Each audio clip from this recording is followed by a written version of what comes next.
Olá, bom dia, bem-vindos à nossa meditação. Hoje é dia 13 de junho. A meditação de hoje, na verdade, foi a meditação, foi a mensagem do dia 11 de junho, dia de batismo na nossa igreja, na Igreja Batista da Costa Basca, Sudland, da região de Landes. Difícil traduzir, Les Landes. Então, uma vez por ano, a gente batiza aqui na nossa igreja. E este ano nós batizamos numa piscina. Normalmente nós utilizamos o Golfo de Gasconha, que é considerado um dos golfos mais perigosos do mundo, com ondas altíssimas, grandes demais, e quase que os irmãos, depois do batismo, vão para a glória. Então, este ano a gente decidiu de utilizar a piscina da Casa de Irmãos que moram na parte mais alta aqui da região, indo para as montanhas, um lugar muito bonito, com vista dos Pirineus, do Oceano Atlântico e da Espanha, inclusive. E foi um tempo maravilhoso. Nós batizamos 5 jovens e uma senhora. Primeira vez que, em toda a história da minha história aqui na França, 24 anos, que eu batizo 5 jovens de uma vez só. Eu sei que aí na sua igreja isso deve ser por dia, você batiza 5 pessoas. Nós batizamos 6 pessoas por ano. E ano passado nós batizamos uma única pessoa. Um brasileiro, inclusive, que se converteu aqui. Mas olha que interessante que nós estudamos, então, com esses jovens, com essa senhora, a importância do batismo. E o que a gente viu, na verdade, usando textos de Paulo, é que o batismo que você faz agora, no mundo visível, na verdade, ele manifesta, ele proclama uma realidade invisível e eterna. A gente leu e estudou Romanos capítulo 6, onde Paulo diz que nós fomos batizados na cruz de Cristo, batizados no sepulcro de Cristo e batizados na ressurreição de Cristo Jesus. Em Efésios capítulo 2, Paulo não vai utilizar o verbo batizar, batizó, em grego, que quer dizer imerger, colocar dentro da água, afundar dentro da água. Ele vai utilizar 2 preposições, em e com. On et avec. Acho tão mais bonito em francês, avec. Estas 2 preposições mostram que nós fomos identificados com Jesus. Em Efésios 2, fomos identificados a sua morte, a sua ressurreição e a sua ascensão. Então, a gente pode dizer que fomos batizados na ascensão de Cristo, fomos batizados nele na morte, no túmulo, na ressurreição e na ascensão, porque Paulo diz que nós estamos nos lugares celestiais em Cristo Jesus. Já em Gálatas 2:20 está bem claro, Paulo diz: eu fui crucificado com Cristo Jesus. Então, como se ele estivesse dizendo, eu fui batizado com Cristo Jesus, em Cristo Jesus.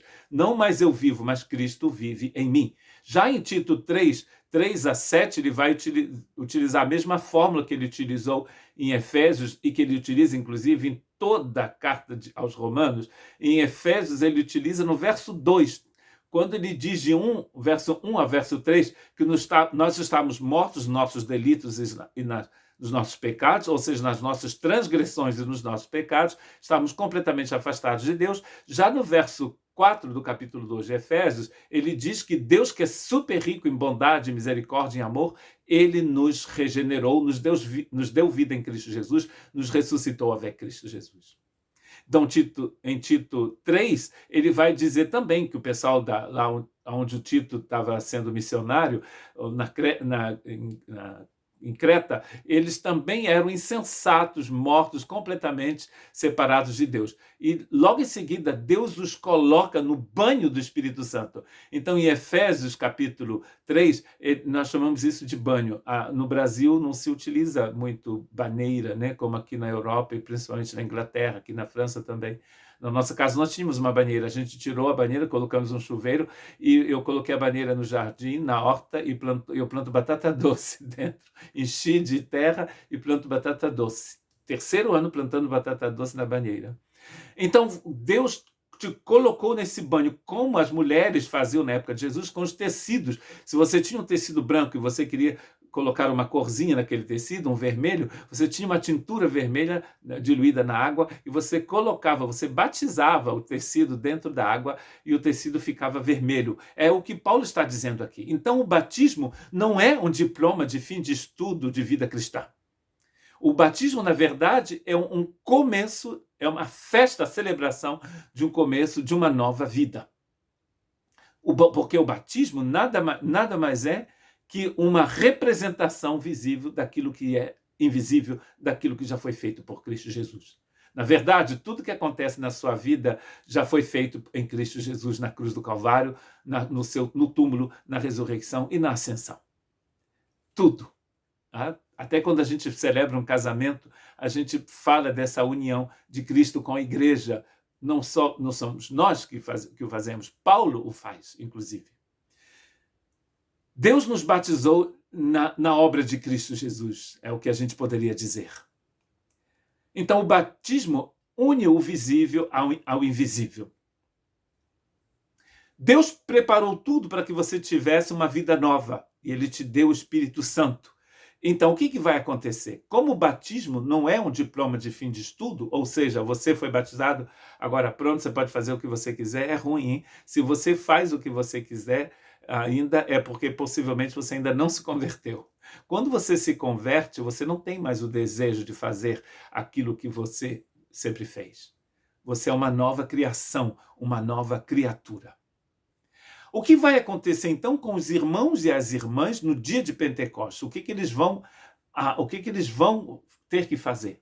Agora que receberam a Cristo, que foram batizados na cruz, no túmulo, na ressurreição e na ascensão de Cristo. Porque aqui a gente vai ver que o que vai vir depois do batismo é tão importante como o próprio batismo. Ou seja, a vida que você vai levar com Deus. Como você foi salvo? A única forma de você ser salvo é pela graça de Deus. A única forma de você viver com Cristo, de viver uma vida de discípulo, também é pela graça de Deus. É o que Tito, capítulo 2, verso 11, nos mostra. E a gente nem leu ainda o texto de Atos 2. Vamos ler primeiro Atos 2, 42 a 46. E perseveraram na doutrina dos apóstolos e na comunhão e no partir do pão e nas orações. Em cada alma havia temor e muitas maravilhas e sinais se faziam pelos apóstolos. Todos os que criam estavam juntos e tinham tudo em comum. Vendiam suas propriedades e fazendas e repartiam com todos, segundo cada um tinha necessidade. E perseverando unânimes todos os dias no templo e partindo o pão em casa, comiam juntos com alegria e singeleza de coração. Aqui está o que vai vir depois. E o texto começa dizendo, eles perseveraram. Perseverança tem relação com o preparo que você... Quando você corre uma maratona, você precisa de preparo. O seu corpo tem que estar preparado para que você possa perseverar. Você persevera porque o seu corpo está preparado para isso e você continua correndo, dependendo da sua idade, do seu treinamento, você vai poder fazer uma maratona em, 3 horas, 4 horas. Eu nem me atrevo a fazer uma coisa dessa. Eu caminho na Espanha e faço 30 quilômetros em 10 horas pelas montanhas do norte da Espanha. Perseveraram. Por que eles conseguiram perseverar? Porque Deus primeiro persevera por você. O primeiro a perseverar é Deus quem persevera. Se você não tem um Deus que persevera, você não tem como perseverar. Olha o que Paulo diz a Tito, em Tito capítulo, se diz Tito ou Titus?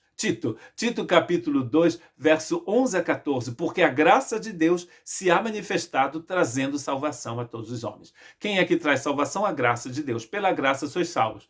Se você é um protestante, você deve conhecer, já ouviu falar do Lutero e os outros reformadores que no século XVI, aqui na Europa, proclamaram que a salvação é pela graça somente. Os 5 solas da Solae da reforma protestante. Cristo somente, a graça somente. A graça que salva. Mas o interessante aqui é que a mesma graça que salva é a graça que te ajuda a perseverar, ensinando-nos, falando francês, ensinando-nos. Ensinar aqui não é um ensino brasileiro, ou português, ou africano, ou francês. É um ensino segundo ao ensino da época. Como Jesus ensinava os seus discípulos. Como é que Jesus ensinava os seus discípulos? Andando com eles, comendo com eles, dormindo na mesma casa. Jesus fazia um milagre, os discípulos viam. É como se Jesus pegasse aqueles discípulos pela mão e os guiasse pela vida. É o que a graça faz aqui. A graça nos educa. Ela nos educa, ela nos ajuda a renunciar à impiedade e às concupiscências mundanas. Não nos esqueçamos nunca, o salário do pecado sempre será a morte. Então a graça de Deus vai nos ajudar a renunciarmos àquilo que é ruim para nós, para o nosso espírito, para a nossa alma, para o nosso corpo também, porque o nosso corpo é o templo do Espírito Santo, ensinando-nos. Vejam que no passado a graça nos salvou, num presente contínuo a graça nos educa, ela nos ajuda. Ela vai nos ajudar a viver uma vida sóbria e justa e piedosa. Interessante que a graça nos ajuda a vivermos na justiça de Deus. Claro, a justiça de Deus é uma forma de andar, e andar é sinônimo de viver. É uma forma de viver, de respirar, de pensar. Deus é um Deus de justiça. Ele nos conduz nesta justiça através de sua graça. Então, quem persevera primeiro é Deus, e Deus nos ajuda a perseverar. Porque Deus que preparou tudo para que você fosse salvo é o mesmo Deus que preparou tudo para que você possa andar com Ele. Muito importante isso, meus irmãos. Extremamente importante. No dia em que eu descobri isso, a minha vida mudou. Porque eu cresci numa igreja evangélica no Brasil muito piedosa, mas também difícil, às vezes. Porque tinha coisas que nos diziam, você não pode fazer isso. Eu me lembro que eu não lia mais revistinha da Disney, porque me disseram que era pecado, eu tinha tanto medo de ler revistinha da Disney, se bem que nem vale muito a pena mesmo, Mas o pecado é bem pior do que ler revistinha da Disney. Quando a gente abre a boca para falar mal do irmão, nós estamos jogando um monte de maldição sobre nós mesmos.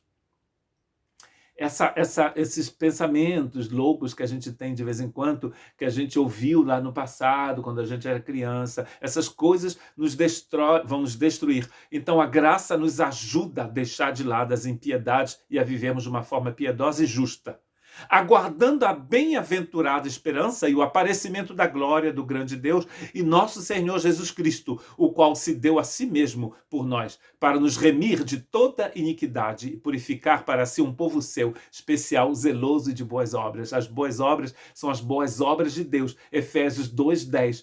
Obras que Deus preparou de antemão. Não são as suas obras melhoradas. Deus tem horror das suas obras. O seu esforço, Deus tem horror. É o esforço divino em você. Você depende dele. Deus persevera. 3 coisas aqui interessantes em Tito. A graça nos salva, a graça nos educa, a graça nos ajuda a esperar o retorno de Cristo. Percebem? Da sua conversão até o dia da sua morte, da sua conversão até a volta de Jesus, a graça está aí com você. Tudo isso, minha gente, meus irmãos, minhas irmãs, brasileiros e brasileiras, tudo isso foi preparado por Deus. Tudo isso foi preparado por Deus. E agora você? Como que você faz? Qual é a sua resposta? Pedro, ele prega lá então em Atos 2, no dia em que o Espírito Santo foi derramado sobre os irmãos e as irmãs, ele prega e o povo pergunta, alguém levanta a mão e fala, irmão Pedro, ou senhor Pedro, seu Pedro, o que devemos fazer? Aí o Pedro fala, se convertam, ou seja, dê uma meia volta e voltem para Deus, vem para Cristo aqui, vem para o Cristo que morreu e ressuscitou. E eles vão, e 3.000 homens, ou 3.000 pessoas, vão ser batizadas naquele dia, por aspersão, imagina, como eles teriam batizado por imersão em Jerusalém, no alto de uma montanha. Não é importante isso. Foram batizados. 3.000. E agora? O que vão fazer? A única coisa a fazer, quando você é batizado, quando você é salvo, é perseverar. Deus persevera primeiro. Ele preparou tudo para que você possa perseverar. Agora, você persevera da mesma forma que ninguém te empurrou dentro d'água, Lá em Jatsu, aqui no País Basco, no domingo, dia 11 de junho de 2023, quando batizamos os irmãos nessa piscina muito bonita, com vista para os Pirineus, para o Oceano Atlântico e para a Espanha, nesse lugar maravilhoso, uma floresta linda que descia quase até as margens do oceano, de lá de onde estávamos olhando. E tinha um ninho de marimbondo, meus irmãos. Alguns vão rir perto da piscina. Na França também tem marimbondo, que não é a mesma espécie do Brasil. Os marimbondos saíram picando todo mundo. Até um veio me picar na hora que eu estava batizando. E alguém disse, é um inimigo, porque tinha alguns brasileiros lá. Marimbondo querendo picar, morder o pastor na hora do batismo. Se isso não é o inimigo. Mas marimbondo ou não marimbondo, a gente batizou os irmãos. Aleluia. Olha que coisa interessante aqui, que os irmãos, depois que saem da piscina, que são batizados, eles precisam perseverar. Perseverar em quê? No verso 42 está escrito que eles perseveraram em 4 coisas: no ensino dos apóstolos, na comunhão fraternal, na fracção do pão e nas orações. Ensino, comunhão, pão, oração. Perseveraram, ou seja, Deus perseverou por eles, Deus fez a obra que eles não podiam fazer. Agora a resposta deles é essa: nós queremos Jesus, queremos conhecer a Jesus. Culto disso, culto daquilo, já viu? Culto do milagre, culto da bênção, o culto é para Jesus. Precisamos perseverar em Jesus, voltarmos para Jesus. O ensino dos apóstolos aqui nada mais é do que o ensino de Cristo. Muito importante. Há culto para tudo nas nossas igrejas, algumas igrejas por aí afora. No Brasil não tem, né? Mas aqui na França. Precisamos perseverar na doutrina de Jesus. Evangelho, minha gente, que salva. Chega de abobrinha. Espírito de abobrinha está amarrado em nome de Jesus. Perseveraram na comunhão. Perseveraram na partir do pão. Eu imagino que aqui ele esteja falando da Santa Ceia, porque mais tarde ele vai falar de comida, aqui possivelmente é na Santa Ceia, e eles perseveraram também nas orações. Orem sem cessar, está escrito. A segunda coisa aqui é que no verso 43 é que em cada alma havia temor. Eles perseveraram no temor de Deus. Havia temor. Possivelmente é o que falta à igreja hoje. Não sei se você já viu que tem igreja de tudo quanto é tipo, onde se faz todo tipo de coisa, menos ter temor de Deus. Nós vamos olhar em 2 textos do Novo Testamento a palavra temor e 2 também do Antigo Testamento. Nos 2 do Novo Testamento, a mesma palavra em grego, phobos, é utilizada. Mateus capítulo 14, falando francês, 14, 26 está escrito quando os discípulos, vamos ler em português, que aqui está em francês, terrível ser poliglota e humilde. O temor do Senhor, e os discípulos, vendo-o caminhar sobre as águas, tiveram medo, dizendo, é um fantasma, e gritaram com medo. Esta palavra medo aqui que os discípulos tiveram, aquele medo que você tem quando você está indo de Londres para o Rio, de Paris para São Paulo, para o Rio, e quando você está chegando, atravessando os 2 hemisférios, o avião começa a tremer e desce. Uma vez eu lembro que o avião desceu tão baixo assim que eu falei, Jesus! Jesus! Tem gente que tem medo, né, dessas turbulências do inimigo. Aquele medo que paralisa, é a mesma palavra, só que o temor do Senhor é um medo santo. Ou seja, Deus não é aquele gênio da lâmpada. Tem muita gente que pensa que Deus é o gênio da lâmpada, do Aladim. Que ele fala, Senhor, eu quero isso, eu quero aquilo, eu quero... Não sei se você conhece essa heresia chamada teologia da prosperidade, onde você dá para receber. Está escrito na Bíblia que dar é melhor do que receber. Você não dá para receber, você dá porque dar é importante. Você oferece-se a Deus das coisas que você tem, não para receber. Deus não faz troca com ninguém. Você oferece isso e Deus te dá outra coisa. Que é isso? Deus é um Deus soberano. O que nos falta é esse temor. Falta temor na igreja de Cristo Jesus. Porque as pessoas não levam Deus a sério. Deus não é um palhaço. Deus é um Deus soberano, é aquele que era e que há de vir. O povo tinha o temor de Deus, e a gente vai ver o que acontece quando você tem o temor de Deus. No Salmo 111, eu falei que tinha 2 textos do Novo Testamento, na verdade eu só coloquei um, mas tem 2 no Antigo Testamento, onde tem a palavra temor. Salmos 111, verso 10, o temor do Senhor é o princípio da sabedoria. Bom entendimento tem todos os que lhe obedecem. O seu louvor permanece para sempre. O temor do Senhor é o princípio da sabedoria. Sabedoria de Deus, é claro. Sabedoria segundo Deus. Se não houver temor, não há sabedoria. Salmo 22, verso 4. Em ti confiaram nossos pais. O meu texto, que não aparece aqui. Eu perdi um texto. Eu vou olhar lá em francês para ver com vocês. O texto não aparece em português. Josué capítulo 24, 14, eu vou traduzir para vocês. Agora, tenham o temor do Senhor e o sirvam com integridade e fidelidade.